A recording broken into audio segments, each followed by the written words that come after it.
Welcome back to the WDS Originals YouTube channel. My name is Jason, and in today's video we're going behind the scenes with the V10 E92 M3. Now, as you can see, there's a lot going on down here and I've got some updates. And those of you that have been following along will know that I recently bought this M6 from central London, as the last time my V10 E92 was on the dyno, it didn't go so well. Whoa, stop.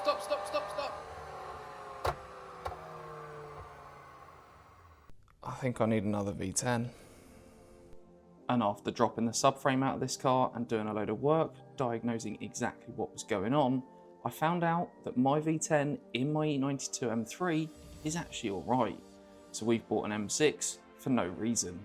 Now, those of you that have watched last week's episode will know that I've also bought another E92 M3, the UK's cheapest E92 M3. So now, given that we've got a manual E92 M3 and also the M6, plus all the subframes and everything out of this car, we can replicate everything and make a manual V10 E92 M3. And over the last couple of weeks, we've been incredibly busy replicating everything we need.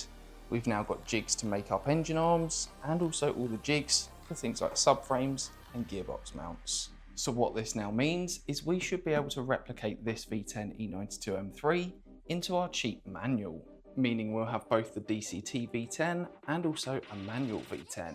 Now, there's one big caveat to all of this, and that is the fact that this white E92, the original DCT, goes for mapping in just under 2 weeks. Now, what I don't want to do is send this off for mapping and have it blow up and not have a spare engine. So for the time being, we're just going to put the brakes on ever so slightly, send this off for mapping, and fingers crossed this one doesn't blow up. Now, given the history with this car and dyno days, it's not always gone too well. But this time we're going to see Greg from Pro Tuner.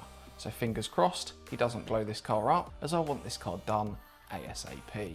We're so close and have been so close for too long. So I suppose now it's probably time for me to stop waffling, get underneath this car and get this thing back together. Now, seeing as all of you have seen me do this 1,000 times, I'm not going to film it and I'm just going to smash through the work. Now, that was hard graft, but we're pretty much back together. It's almost midnight and yeah, I mean, all I've got to do is put some power steering fluid, torque the wheels and a few minor little bits.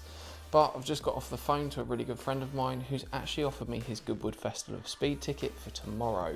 So we're going to put tools down, get up nice and early tomorrow and go to Goodwood Festival of Speed. So you join me in the car on the way to Goodwood Festival of Speed. It is Thursday today, which is the opening day of the event.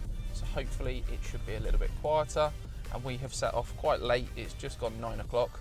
So we're sitting in the last of rush hour traffic. And then once we're there, we should hopefully have quite a nice day. It is meant to be 33 degrees today, so it is going to be a hot one. We're in the M3, thankfully, aircon's working.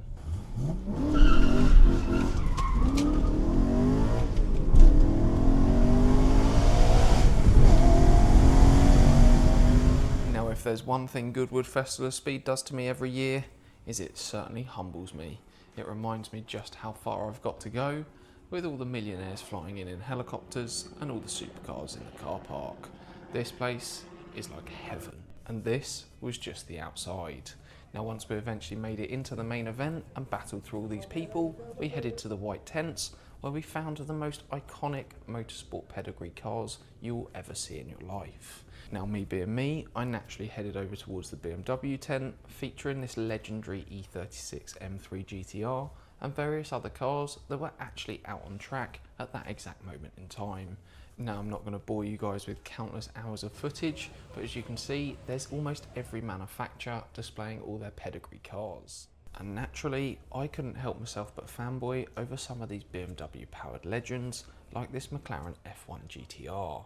This thing was super special. And frankly, it doesn't really matter what you're into, Goodwood Festival of Speed will have you covered. They've got everything from the old classics all the way through to the new F1 cars and also some of the new releases. Now, one of the cool releases that I got to see along with the famous face was the Red Bull RB17, and this thing was magnificent. Now, one other thing that I absolutely loved seeing was the old BMWs racing up the Goodwood Hill in front of the magnificent architecture. and Singer Porsche had taken this over, which was pretty cool. And if you're into your extreme sports, like a lot of us car guys probably were, there's also some pretty gnarly stuff going on over in the back fields. So Sean tucking and spinning. Then we've got another guy, Miller Temple, joining us for the very first time in this show. I love that. Oh, Indian SV grab. Side flip over the shoulder. And if you're not into extreme sports but you like spending your money, there's plenty of ways to do that too.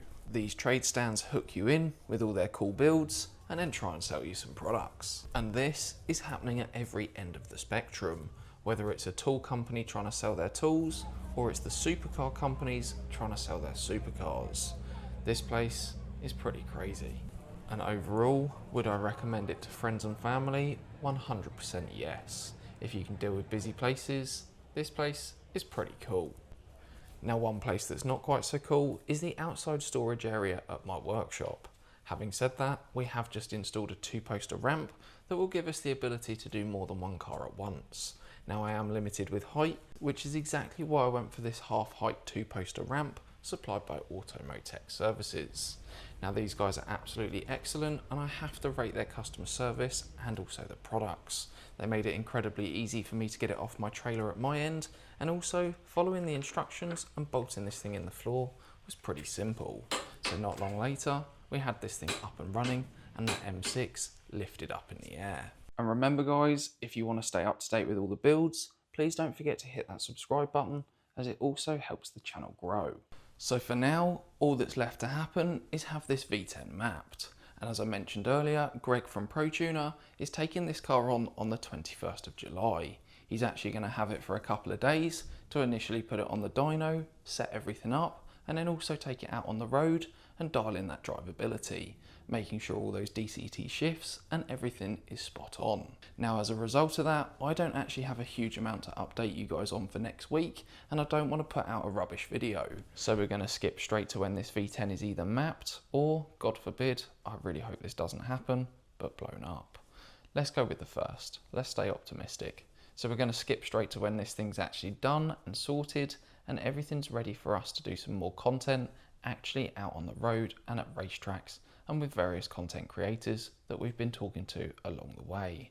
So for now, I just want to say a massive thank you for watching and staying up to date, and we are pretty much there, and fingers crossed everything goes well at the dyno with Greg.